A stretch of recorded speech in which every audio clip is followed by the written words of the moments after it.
बिस्मिल्लाहिर्रहमानिर्रहीम। अस्सलाम वालेकुम वरहमतुल्लाहि वबरकातुहू। स्टूडेंट्स, आप कैसे हैं? अल्लाह ताला आपको अपने हिफ्ज़ व अमान में रखे। आज हम एक टिपिकल क्वांटिटेटिव केमिकल एनालिसिस के अंदर वो कौन कौन से स्टेप्स हैं जिनको हम फॉलो करते हुए अपना एनालिसिस मुकम्मल करते हैं, उनको डिस्कस करेंगे। तो टॉपिक है हमारा steps of a typical quantitative chemical analysis. एक अच्छा एनालिसिस परफॉर्म करने के लिए हमें ये सारे के सारे स्टेप्स, जो कि आपको मेरा कर्सर जो आपको मूव करता हुआ नजर आ रहा है, इस फिगर में जितने स्टेप्स शो किए गए हैं वो सारे के सारे कमोबेश हमें सीक्वेंस के साथ फॉलो करने पड़ते हैं। अब जरूरी नहीं है कि हर मेथड जो भी आप एनालिसिस करें उसमें सारे के सारे स्टेप जो है वो इन्वॉल्व हों। देयर इज अ पॉसिबिलिटी कि कोई आप एनालिसिस करते हैं उसमें इनमें से कोई एक या दो स्किप भी हो सकते हैं। तो आज हम इनको स्टेप जो है इसके डिफरेंट इनको हम अलग-अलग, जैसे सबसे पहला स्टेप है select the method, acquire the sample, process the sample। उसके बाद इज द सैंपल सॉल्युबल। अगर सॉल्युबल है तो हम नेक्स्ट फेज की तरफ चले जाएंगे, अगर सॉल्युबल नहीं है तो हम इसको पहले प्रॉपर सॉल्युबलाइज करेंगे और उसके बाद उसकी प्रॉपर्टी मेजर करेंगे। प्रॉपर्टी मेजर करने के लिए अगर तो उसमें हमें कंफर्म है कि किसी किस्म की इंटरफेयरिंग स्पीशीज उसके अंदर नहीं है तो देन हम नेक्स्ट स्टेप में चले जाएंगे। लेकिन अगर ऐसा है कि उसकी जो मेजर करने के लिए प्रॉपर्टी है वो हमें अवेलेबल नहीं है, वो इस फॉर्म में, सोल्यूशन फॉर्म में उसको हम मेजर नहीं कर सकते, तो हम उसको थोड़ा सा मॉडिफाई करेंगे, उसकी किसी रीजेंट के साथ उसको ट्रीट करेंगे या जो भी सैंपल की उस ट्रीटमेंट प्रोसेस है, अगर वो ओके है तो हम उसकी प्रॉपर्टी मेजर कर लेंगे और उसके बाद प्रॉपर्टी मेजर करने के बाद हम उसके रिजल्ट कैलकुलेट करेंगे, कंसंट्रेशन कैलकुलेट करेंगे और उसके बाद हम उसकी जो हमारा रिजल्ट्स हैं उनकी हम रिलायबिलिटी एस्टिमेट करेंगे। तो आज हम इन तमाम मेथड को स्टेप बाय स्टेप डिस्कस करते हैं। तो सबसे पहला है इसका स्टेप सिलेक्शन ऑफ मेथड। अब मेथड का जो सिलेक्शन है, पहली बात तो ये जहन में रखने वाली है कि ये जैसे जैसे आप काम करते हैं आपका एक्सपीरियंस बेहतर होता है, this job become very easy for you people. इसमें आपका एक्सपीरियंस, आपकी इंट्यूशन, जो आपकी स्किल है वो बहुत मैटर करती है। लेकिन ओवरऑल जब हम इसको डिस्कस करते हैं तो मैं इसमें आपको बहुत इंपॉर्टेंट जो है, बहुत बेसिक दो पैरामीटर जो है उसको हम डिस्कस करते हैं मेथड की सिलेक्शन के लिए, जिनको हमेशा कंसिडर किया जाना चाहिए। पहली बात तो यह है कि आपका रिक्वायर्ड लेवल ऑफ एक्यूरेसी क्या है, आपका रिक्वायर्ड लेवल ऑफ प्रिसीजन क्या है। तो इन दो पैरामीटर्स को मद्देनजर रखते हुए आपने देखना है कि जैसे जैसे आप एक्यूरेसी हाई डिमांड करते हैं तो आपकी जो इन्वेस्टमेंट ऑफ टाइम है, नंबर एक, नंबर दो, जो इंस्ट्रूमेंट की कास्ट है, जो मेथड की जैसे जैसे रिलायबिलिटी बढ़ती जाती है उसी तरीके से उस मेथड की कास्ट या उस इंस्ट्रूमेंट की जिसके आपने इसका एनालिसिस करना है वो कास्ट भी बढ़ती जाती है। तो आपने सबसे पहला जो पैरामीटर है एक्यूरेसी, जो आपको रिक्वायर्ड है, उसको मद्देनजर रखते हुए आपने मेथड की सिलेक्शन करनी है। दूसरा है उसमें economics, that is very important. अब उस एनालिसिस के ऊपर कास्ट कितनी आएगी, आपके पास टोटल नंबर ऑफ सैंपल्स कितने हैं।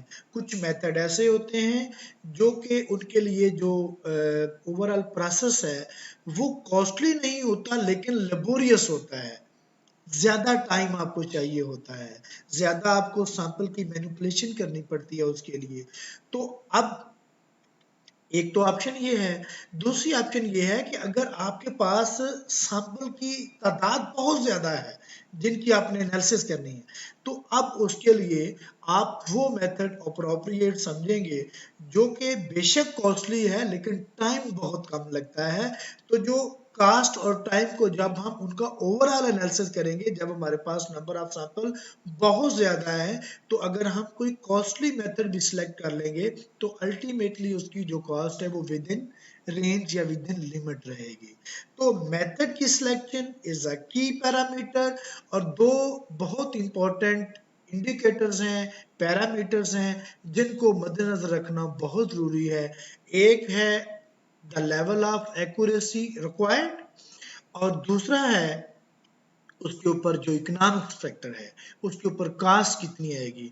तो ये दो चीजें हैं जो आपको हमेशा से मद्देनजर रखती हैं जब आपने एक मेथड का इंतखाब करना है, मेथड की सिलेक्शन करनी है किसी भी एनालिसिस को परफॉर्म करने के लिए। अब उसका दूसरा स्टेप जो है वो है अक्वायर द सैंपल, सैंपल को अक्वायर करना।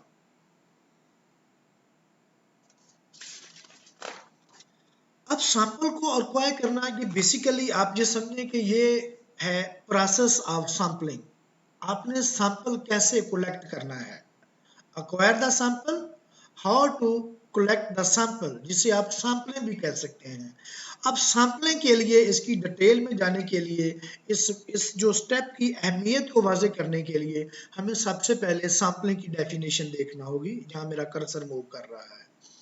Sampling involves obtaining a small mass of material whose composition accurately represents the bulk of material to be sampled.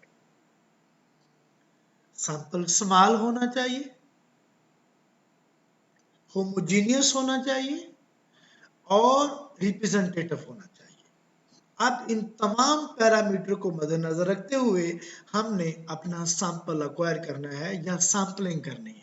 ये एक क्वांटिटेटिव केमिकल एनालिसिस के लिए दूसरा अहम स्टेप या मरहला है। अब इसमें मैं आपको एग्जांपल देता हूं कि फॉर एग्जांपल एक रेल रोड कार है जिसके ऊपर सिल्वर की ओर लोडेड है। अब उस लोडेड ओर जो है उस रेल रोड कार के ऊपर, अब उसमें जो ओर के लुम्प्स हैं, कुछ छोटे हैं, कुछ बड़े साइज के हैं, दे वेरी इन साइज, और ये भी पॉसिबिलिटी है कि कुछ पाउडर फॉर्म में भी वो मटेरियल जो है ना वो अवेलेबल हो। अब उनके अंदर जो उसकी कंपोजिशन है, जो सिल्वर के कंटेंट हैं, बड़े साइज के जो पार्टिकल हैं, छोटे साइज के जो पार्टिकल हैं, या वो मटेरियल जो पाउडर फॉर्म में अवेलेबल है उसके अंदर, अब उनमें थारोली उसकी जो कंपोजिशन है सिल्वर ओर की वो यूनिफॉर्म नहीं है। आप समझे, एक बंदे ने ट्रेडिंग करनी है, दो लोगों ने, एक ने उसको बेचना है, एक ने उसको खरीदना है, तो वो उनका फोकस क्या है कि इसके अंदर टोटल जो मिकदार है, 25 टन की अगर ये टोटल शिपमेंट है तो उसमें सिल्वर टोटल कितना होगा। अब उस सिल्वर कंटेंट की बेस पे आपने उसकी प्राइस जो है वो डिसाइड करनी है। अगर वो प्रॉपरली उसकी प्राइस डिसाइड नहीं होती तो इसका मतलब ये है कि या तो खरीदने वाला लॉस में जाएगा, या दूसरी ऑप्शन ये है कि जो बेचने वाला है वो लॉस में जाएगा, तो किसी का भी नुकसान हो सकता है। तो इसके लिए फिर क्या करेंगे, सैंपलिंग करेंगे, सैंपल करने के बाद उसका एनालिसिस करेंगे, डिसाइड कर लेंगे कि इसके अंदर इतने परसेंट जो है वो सिल्वर कंटेंट है। अब उनको उसका अंदाजा हो जाएगा कि टोटल जो हमारे पास ये शिपमेंट है उसमें इतने सिल्वर कंटेंट पॉसिबल है, तो अब अकॉर्डिंगली वो अपना विजन यूज करते हुए उसकी प्राइस जो डिसाइड करेगा कि ये मैं शिपमेंट इतने में खरीदता हूँ, या वो कहेगा कि मैं इसको इतने में बेचूंगा। तो इस तरह से उनका जो डिसीजन है या उनकी ये ट्रेडिंग जो है वो थोड़ी सी आसान हो जाती है। अब इस प्रोसेस के लिए क्या हम बड़े साइज के जो पार्टिकल है वो लेंगे, क्या हम छोटे साइज के पार्टिकल लेंगे, क्या हम वो सारी की सारी और उसका एनालिसिस कर सकते हैं? नहीं, ऐसा नहीं है। तो हम क्या करेंगे, हम उसमें एक अप्रोप्रिएट अमाउंट जो है वो कुछ ग्राम्स हो सकती है, कुछ केजी हो सकती है, वो सिलेक्ट करेंगे, और उसकी सिलेक्शन के दौरान हम मद्देनजर रखेंगे कि हम जो उसमें से ग्रास सैंपल अब ले रहे हैं उसमें बड़े पार्टिकल भी होने चाहिए, छोटे पार्टिकल भी होने चाहिए, और कोई थोड़ा सा जो पाउडर फॉर्म में मटेरियल है वो भी होना चाहिए। और ये हमने जो पार्टिकल की सिलेक्शन करनी है वो उस लोडेड ट्रक में से मुख्तलिफ डेप्थ और मुख्तलिफ डायमेंशन से मुख्तलिफ एरिया से हम उसका सैंपल कलेक्ट करेंगे। तो इस तरह से अब वो सैंपल जो जिसके अंदर वेरिएबल साइज की पार्टिकल भी हैं, पाउडर फॉर्म में भी है, जिसको हमने मुख्तलिफ लोकेशन से सिलेक्ट किया है थोड़ी थोड़ी मिकदार में, तो अल्टीमेटली जब उसके कंटेंट हम मालूम करेंगे तो बेसिकली वो पूरी शिपमेंट की रिप्रेजेंटेशन करेंगे कि शिपमेंट के अंदर इतने, अगर साइज के सैंपल के अंदर इतने सिल्वर कंटेंट है तो टोटल जो 25 टन ये ओर का शिपमेंट है उसके अंदर कितने कंटेंट हो सकते हैं। तो इसलिए ये जो सैंपलिंग का प्रोसेस है that is very technical and should be carried out very carefully. तो this was the second step of quantitative chemical analysis. Next step is process the sample. Next step is process the sample. अब जो process of sample है इसके सब steps भी हो सकते हैं, जैसे to prepare the laboratory sample and to define the replicate. ये इसमें दो चीजें आ सकती हैं। अब सबसे पहली बात यह है कि हमने देखना है कि जो प्रोसेस ऑफ सैंपल के अंदर पहला स्टेप है वो है to prepare the laboratory sample. अब जब आप लेबोरेटरी सैंपल बनाएंगे तो क्या करते हैं, सबसे पहले आपने बिलफर्ज वो ओर वाला सैंपल जो है वो अपने माइंड में रखें, उसको हम लेबोरेटरी में लाके हम उसको थॉरोली ग्राइंड करेंगे, होमोजेनाइज करेंगे, थॉरोली मिक्स करेंगे और मिक्स करके हम उसका साइज रिड्यूस करेंगे कि हम इतना ज़्यादा सैंपल जो है वो पॉसिबल है कि मैनेजेबल ना हो। तो हम उस सैंपल को पहले ग्राइंड करने के बाद उसको होमोजेनाइज करने के बाद थॉरोली मिक्स करने से जो हो जाएगा, और मिक्स करने के बाद हम उसका अप्रोप्रिएट 1 ग्राम 2 ग्राम 10 ग्राम या जितना भी हमारी रिक्वायरमेंट है depending upon the nature of the material being sampled, और उसके बाद आपका जो आपने मेथड का इंतखाब किया हुआ है उसकी रिक्वायरमेंट कितनी है, ठीक है, उस हिसाब से आप उसका साइज जो है वो रिड्यूस कर लेंगे। अब ऐसा करने के बाद आप उस सैंपल लेके उसके ऊपर आप उसकी प्रॉपर लेबलिंग कर लेंगे, सेल्फ सीलेबल पॉलीथीन के जो आपको इनवेल्प मिलते हैं उसमें आप उसको बैग में रैप करके आप उसको सील लगा के उसके ऊपर उसकी कोडिंग कर देंगे या लेबल लगा देंगे, और अकॉर्डिंगली जब भी आपने उसका एनालिसिस करना है you can go for that. अब नेक्स्ट इसका जो प्रोसेस ऑफ सैंपल है इसका दूसरा एपिसोड ये है कि वो है टू डिफाइन द रेप्लिकेट। अब पहली बात तो ये है कि जब हम कोई भी एनालिसिस करते हैं तो ये साइंस हमें बताती है कि वो सैंपल कभी भी एक सिंगल मेजरमेंट जो है वो रिलायबल नहीं हो सकती। साइंस में कभी एक सिंगल मेजरमेंट जो है वो रिलायबल नहीं हो सकती। जैसा कि एक आपके मुशाहदे में है बात कि आप जब कोई टाइट्रेशन करते हैं तो हमेशा आप 3 रीडिंग लेते हैं और 3 रीडिंग लेने के बाद उसकी जो एवरेज वैल्यू है वो आप आगे फर्दर कैलकुलेशन में यूज करते हैं। तो बेसिकली वो जो आप 3 अलग-अलग रीडिंग लेते हैं तो बेसिकली वो आप 3 रेप्लिकेट को ही एनालाइज करते हो। तो यहाँ इनके जब हमने रेप्लिकेट बनाने हैं तो सबसे पहली बात यह है कि हम देखते हैं कि ये रेप्लिकेट होते क्या है। Replicate samples are the portions of material of approximately the same size that are carried through an analytical procedure at the same time and in the same way. दोबारा सुने, replicate samples are portions of material of approximately the same size that are carried through an analytical procedure at the same time and in the same way. These are the replicate sample. तो अब आप क्या करेंगे, उसके आप कम से कम उसके 2 भी रेप्लिकेट बना सकते हैं या आम तौर पे जो प्रैक्टिस है हम इनके 3 कम से कम रेप्लिकेट बनाते हैं। लेकिन ये जरूरी नहीं है, ये लिमिट नहीं है कि आप 2 बनाएंगे या 3 बनाएंगे। ये डिपेंड करता है कि आप किस किस्म का एनालिसिस करने जा रहे हैं या वो जो मटेरियल है उसकी कास्ट क्या है, जो आपका सैंपल में मटेरियल है उसकी कास्ट कितनी है, तो उस हिसाब से आप उसका एनालिसिस करते हैं, रेप्लिकेट बनाते हैं और ये आप ज़्यादा भी बना सकते हैं, कम भी बना सकते हैं। तो बेसिकली ये जो पर्सियन होती है उसको बढ़ाने के लिए उसकी आपने जो एनालिसिस है उसकी वैलिडिटी को बेहतर करने के लिए, उसकी रिलायबिलिटी को बेहतर करने के लिए बेसिक हम रेप्लिकेट सैंपल करते हैं। जैसे हम अपने प्रीवियस लेक्चर्स में डिस्कस कर चुके हैं कि एरर्स जो हैं सिस्टमैटिक एरर है और रैंडम एरर है। तो सिस्टमैटिक के मतलब तो देख लिया कि वो इंस्ट्रूमेंटल भी हो सकती है, वो पर्सनल भी हो सकती है, वो मेथड एरर भी हो सकती है। लेकिन रैंडम के मतलब उसमें छोटे छोटे बेशुमार फैक्टर होते हैं जिनको हम कंट्रोल नहीं कर सकते, जो हमारे कंट्रोल के या हमारे इख्तियार से बाहर होते हैं। तो अब उनकी वजह से जो एनालिसिस के अंदर एरर इनकॉर्पोरेट होती है उसको हम बोल देते हैं रैंडम एरर। तो बेसिकली साइंस ये कहती है, एनालिटिकल केमिस्ट्री ये कहती है कि अगर आप एक सैंपल के कम से कम 20 या 30 रेप्लिकेट सैंपल रन करते हो तो अब उनकी जब एवरेज निकालोगे तो you can very reasonably say that कि इसके अंदर रैंडम एरर 0 है। पर्सियन इज मैक्सिमम या रैंडम एरर जो है उसमें कम से कम नहीं है।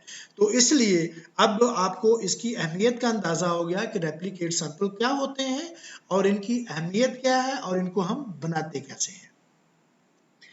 तो नेक्स्ट स्टेप ये है कि हमने देखना ये है कि क्या हमारा ये वाले रेप्लिकेट सैंपल जो हमने बनाए हैं या हमारा जो सैंपल है वो सॉल्युबल है किसी अप्रोप्रिएट सॉल्वेंट के अंदर। जैसे मोस्टली जो एनालिसिस हैं वो एक्वस सॉल्यूशन की फॉर्म में परफॉर्म किए जाते हैं। तो अगर तो आपका जो सैंपल है वो रीजनेबली या अच्छे तरीके से किसी एक्वस लिक्विड के अंदर पानी है, वाटर, उसके अंदर वो सॉल्युबल है या कोई अप्रोप्रिएट सॉल्वेंट जिसके अंदर वो सॉल्युबल है। अगर ऐसा नहीं है तो आपके पास ये भी पॉसिबिलिटी हो सकती है कि आप उसको हीट कर सकते हैं। हो सकता है कि रूम टेम्परेचर के ऊपर कुछ मटेरियल जो है या कुछ चीज़ें जो है पानी के अंदर सॉल्युबल नहीं होती लेकिन हीट करने से वो सॉल्युबल हो जाती हैं। ये पॉसिबिलिटी आपके पास मौजूद है। या फिर ये है कि उसको किसी एसिड या बेस के साथ ट्रीट किया जाता है जिसकी वजह से वो सॉल्युबल हो जाते हैं। या एक और भी ऑप्शन है कि अगर फिर भी वो सॉल्युबल नहीं है तो उनको किसी ऑक्सीडाइजिंग या रिड्यूसिंग एजेंट के साथ ट्रीट किया जाता है ताकि वो सॉल्युबल हो जाए। लेकिन कुछ चीज़ें ऐसी होती हैं जो कि इवन देन सॉल्युबल नहीं होती, जो कि इवन देन आप इस सारे प्रोसेस से गुजरते हैं तो भी वो सॉल्युबल नहीं होती। तो फिर उसके लिए एनालिसिस से पहले वेट डाइजेशन या ड्राई एशिंग का मेथड जो है वो चूज किया जाता है उसको सॉल्युबलाइज करने के लिए, उसको अप्रोप्रिएट सोल्यूशन बनाने के लिए, क्योंकि मोस्टली जो एनालिसिस होते हैं वो सोल्यूशन फॉर्म में होते हैं।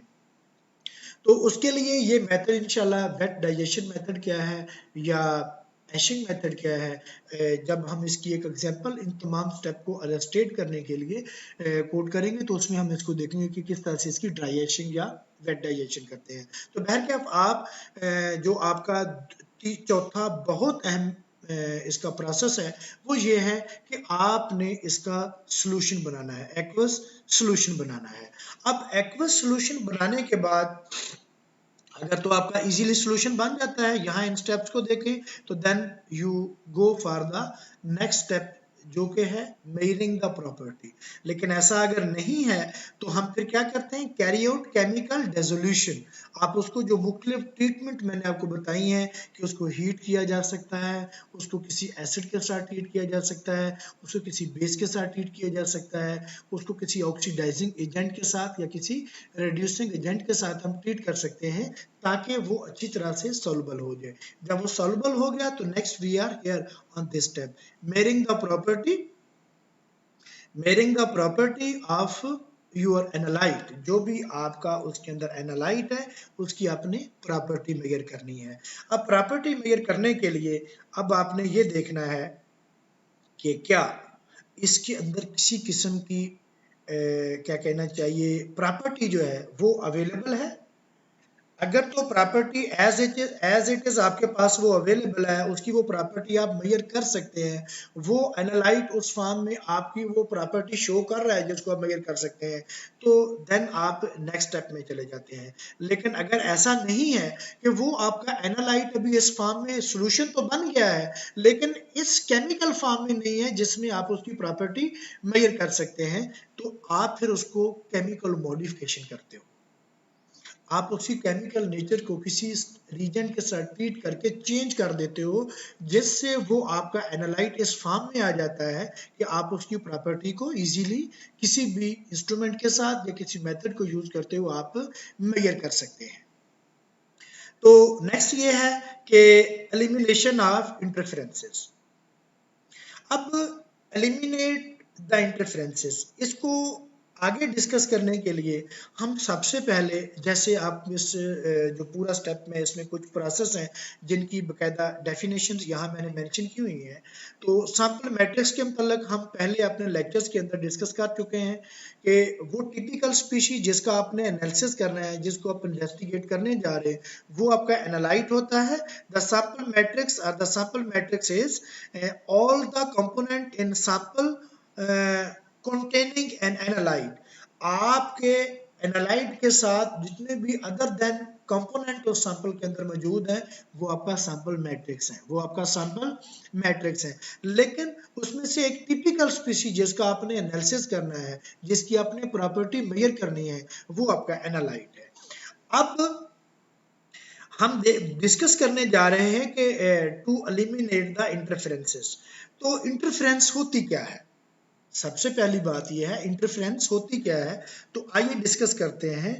An interference or interferent is a species that cause an error in an analysis by enhancing or attenuating the quantity being measured। अब आपका जो एनालाइट है उसकी प्रॉपर्टीज से मिलती जुलती प्रॉपर्टीज रखने वाली कोई स्पीशी जो है आपके सैंपल के अंदर मौजूद है। जब उसकी प्रॉपर्टी को आप मेजर करने करेंगे तो वो दो पॉसिबिलिटी हैं, या तो उस आपकी उस प्रॉपर्टी को थोड़ा सा इन्हांस कर देगी जिसकी वजह से आपका रिजल्ट ठीक नहीं आएगा, या फिर उसको सुप्रेस कर देगी जिसकी वजह से भी आपका रिजल्ट सही नहीं आएगा। तो अगर आपके सैंपल के अंदर कोई भी इंटरफेरेंस कॉज करने वाली कोई स्पीशी मौजूद है तो आप उसको सबसे पहले एलिमिनेट करेंगे। This is a very important step before going to the analysis. Next, जब आपने उसमें से जो एलिमिनेशन अब क्या कहना चाहिए कि इंटरफेयरिंग स्पीशीज हैं वो आपने एलिमिनेट कर दिए हैं, तो आपका नेक्स्ट जो स्टेप है वो है measuring the property of analyte. Property को आप एक्स कह सकते हैं या जो भी कह लें। तो आपने उस प्रॉपर्टी को, आप उस एनालाइट की जो प्रॉपर्टी है, जैसा कि मैंने बताया था कि डिफरेंट किस्म की जो फिजिकल प्रॉपर्टीज है मटेरियल की, उनको मेजर किया जाता है in terms of qualitative and quantitative analysis. और वो टिपिकल प्रॉपर्टी किसी भी मटेरियल की जिसको हम यूज कर सकते हैं, मेजर कर सकते हैं, वो क्वालिटेटिव और क्वांटिटेटिव एनालिसिस के तौर पे, तो उस जो टिपिकल वो प्रॉपर्टी है उसको हम बोल देते हैं एनालिटिकल सिग्नल। अब हमने एनालिटिकल सिग्नल जो है उसको मेजर करना है, तो उसके लिए जो भी आपने जिस इंस्ट्रूमेंट का इंतखाब किया हुआ है, आप इसके लिए इंस्ट्रूमेंट के हवाले से जो कि आपने पहले से इंतखाब किया हुआ है मैं थोड़ा सा आपको रिकॉल करके लेके जाऊंगा, और हम जो टेक्निक्स होती हैं एनालाइट की प्रॉपर्टी को मेजर करने के लिए, या वो रिएक्शन वगैरह होते हैं उसकी प्रॉपर्टी को एस्टिमेट करने के लिए, तो listen here. And the techniques are reactions that work for only one analyte are said to be specific। वो टेक्निक्स और रिएक्शन जो किसी एक एनालाइट की प्रॉपर्टी को मेजर करने के लिए यूज हो सकते हैं उनको स्पेसिफिक टेक्निक्स और रिएक्शन बोलते हैं। और टेक्निक्स और reactions that could be apply for more than one analyte, या आप ये कह सकते हैं कि फ्यू एनालाइट के लिए आप उसको अप्लाई कर सकते हो। तो that techniques or reaction can be declared as a selective. और इन दोनों के अलावा अगर कोई टेक्निक या रिएक्शन ऐसा है कि आपके किसी भी किस्म के एनालाइट के साथ वो रिएक्शन करता है या वो टेक्निक आपकी एनालिटिकल प्रॉपर्टी को या एनालिटिकल सिग्नल को मेजर कर सकती है, तो उसको हम यूनिवर्सल बोलते हैं, उसको हम यूनिवर्सल बोलते हैं। तो जैसे कि मैंने मेथड की सिलेक्शन में आपको बताया है, जैसे जैसे आप सिलेक्टिव से स्पेसिफिक की तरफ जाएंगे, आपकी एक्यूरेसी, आपकी प्रिसीजन डेफिनेटली बढ़ती जाएगी, लेकिन the one very important thing, उसकी कॉस्ट जो है वो बढ़ती जाएगी। आपके पास कोई भी एक डिवाइस है, उससे आप बहुत से काम कर लेते हैं और आप उस पे देखिए कि आप उसकी कास्ट आपको मालूम ही नहीं हो, अब महसूस ही नहीं होगी कि यार इससे हम इतने काम ले रहे हैं। लेकिन अगर एक ऐसा डिवाइस है जिससे आप कोई सिर्फ एक काम कर सकते हैं, बाकी काम करने के लिए आपको कोई और डिवाइस लेना पड़ेगी, और कोई काम करने के लिए आपको और डिवाइस लेना पड़ेगी। तो वो जैसे जैसे स्पेसिफिक होता जाता है, उस काम की जो एक्यूरेसी और प्रिसीजन है वो तो बढ़ती जाती है, ठीक है, रिलायबिलिटी बढ़ती जाती है, लेकिन उसकी कॉस्ट जो है वो भी उसके साथ साथ बढ़ती जाती है। तो इन चीज़ों का जो है खास तौर पे ख्याल रखा जाता है। अब हम देखते हैं हमने उसकी प्रॉपर्टी मेजर करनी है। प्रॉपर्टी मेजर करनी है, किसी भी इंस्ट्रूमेंट के साथ करनी है। प्रॉपर्टी मेजर करने से पहले हम अपने इंस्ट्रूमेंट को कैलिब्रेट करते हैं, अपना वो मेथड, अपना वो इंस्ट्रूमेंट जो है उसको कैलिब्रेट करते हैं। अब देखें, एनालाइट की एक कंसंट्रेशन होती है और एक उसका वो एनालिटिकल सिग्नल या उसकी वो फिजिकल प्रॉपर्टी है जिसको आप मेजर करते हैं। अब वो कंसंट्रेशन जैसे जैसे बढ़ती जाती है, उसका जो रिस्पॉन्स है in terms of analytical signal वो भी बूस्ट अप होता जाता है, बढ़ता जाता है, एंड वाइस वर्सा। तो अब इसको जब हम एम्पिरिकली डिटरमाइन करते हैं, तो हम इसको बोलते हैं कि हम अपने इंस्ट्रूमेंट को, अपने मेथड को हम कैलिब्रेट कर रहे हैं। तो आइए देखते हैं कैलिब्रेशन की डेफिनेशन क्या है। The empirical determination of relationship between the quantity measured in analysis and the analyte concentration in term is termed as calibration। आप सपोज करें कि आपका जो एनालाइट है उसकी कंसंट्रेशन C है, C है जहां मेरा कर्सर मूव कर रहा है, C कंसंट्रेशन A, एनालाइट की कंसंट्रेशन C है, और जो आप इसका एनालिटिकल सिग्नल या इसकी जो प्रॉपर्टी मेजर करते हो वो X है। तो इन दोनों के अंदर डायरेक्ट रिलेशन है, जैसे जैसे कंसंट्रेशन बढ़ेगी तो उसका जो रिस्पांस है in terms of intensity of analytical signal, उसकी मैग्नीट्यूड, उसकी मिकदार भी बढ़ती जाएगी। इन कंसंट्रेशन और आपकी जो मेजर्ड प्रॉपर्टी है उनके दरमियान डायरेक्ट रिलेशन है। इस डायरेक्ट रिलेशन को हम एक कांस्टेंट की मदद से इस इक्वेशन में चेंज कर सकते हैं। Ca, the concentration of analyte is equal to Kx। x क्या है, वो प्रॉपर्टी जिसको मेजर करते हैं, K कांस्टेंट है और Ca आपके एनालाइट की कंसंट्रेशन है। तो अब ये नीचे देखें, ये वाली जो थर्ड इक्वेशन है, K is equal to Ca over x। अब आप डिफरेंट कंसंट्रेशन बना के एनालाइट की और उसके बाद आप उनकी जो प्रॉपर्टी है, जो उसके एनालिटिकल सिग्नल्स हैं, उनको आप मेजर करेंगे, तो जब कंसंट्रेशन ओवर मेजर्ड प्रॉपर्टी जो है, इन तमाम जो आपने सीरीज ऑफ सॉल्यूशन बनाए हैं या सैंपल बनाए, उनको जब मेजर करेंगे तो उनको हल करने के बाद जो K की वैल्यू है that should be constant, that should be constant. और जब तक ये कांस्टेंट रहेगी, मिनिमम कंसंट्रेशन से लेके मैक्सिमम कंसंट्रेशन जो उसके ऊपर आप ऑब्जर्व करते हो, तो ये बेसिकली उसकी है लिमिट ऑफ लिनियरिटी, कि आप इस एनालिसिस के लिए आपका इंस्ट्रूमेंट जो है वो कम से कम इस कंसंट्रेशन से लेके इस कंसंट्रेशन जो कि मैक्सिमम है, जो रिस्पांस है वो लीनियर है, रिस्पांस लीनियर है। तो ये कंसंट्रेशन की रेंज जो है, इसको एप्लीकेबल कंसंट्रेशन रेंज भी कहा जाता है। तो इस रेंज में हम क्वांटिटेटिव एनालिसिस परफॉर्म कर सकते हैं, और इससे आपको ये भी अंदाजा हो जाता है कि आपका इंस्ट्रूमेंट बायस नहीं है, बल्कि बड़े यूनिफॉर्म रिजल्ट दे रहा है, बड़े प्रिसाइज रिजल्ट दे रहा है। तो अकॉर्डिंगली आप ये कह सकते हैं कि instrument is ready for analysis. अच्छा, और अब फिर क्या करते हैं, आपने इस तरह से वो कैलिब्रेशन के लिए जितने भी आपने सैंपल हैं वो रन कर लिए, आपने उनकी कंसंट्रेशन रन करके उनके जो रिस्पांस हैं in terms of the measured property वो आपने रिकॉर्ड कर लिए हैं। और अब आपने अपने जितने भी आपके पास एक सैंपल है, दो सैंपल है, तीन सैंपल है, जिनका आपने एनालिसिस करना है, तो आप उनको भी रन करके तो उनकी वो प्रॉपर्टी मेजर कर लेते हैं, उनकी प्रॉपर्टी मेजर कर लेते हैं। और नेक्स्ट स्टेप है calculate the result. Property measure करने के बाद, प्रॉपर्टी मेजर करने से पहले हम उसको कैलिब्रेट करेंगे, इंस्ट्रूमेंट को या वो प्रोसीजर जो है उसको कैलिब्रेशन चेक करेंगे। कैलिब्रेशन चेक करने के बाद हम उसकी वो प्रॉपर्टी मेजर करेंगे। प्रॉपर्टी मेजर करने के बाद अगला स्टेप है कि आपने उसके रिजल्ट कैलकुलेट करने हैं। अब इसमें देखें कि कैलिब्रेशन कर्व हम ड्रा करेंगे। Calibration curve is a plot of signal versus analyte amount और कंसंट्रेशन। हम along x एक्सिस लेंगे concentration of analyte, amount of analyte, और जो सिग्नल है या मेजर्ड प्रॉपर्टी की इंटेंसिटी है वो हम लेंगे along y एक्सिस और एक कर्व बना लेंगे, एक हम ग्राफ बना लेंगे। उस ग्राफ से हम फर्दर कैलकुलेशन जो है वो अकॉर्डिंगली निकाल लेते हैं, अपने रिजल्ट जो है वो उनकी कंसंट्रेशन कैलकुलेट कर लेते हैं। इस प्लॉट को इस्तेमाल करते हुए, इस कैलिब्रेशन कर्व को इस्तेमाल करते हुए हम अपने सैंपल की कंसंट्रेशन जो है वो कैलकुलेट कर लेते हैं।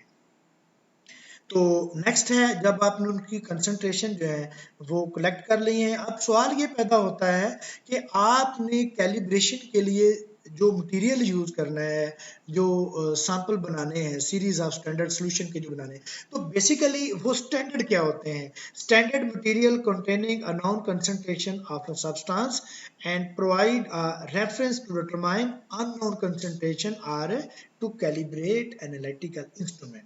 तो जो स्टैंडर्ड आपके पास मटेरियल होता है उससे आप दो तरह के काम लेते हैं।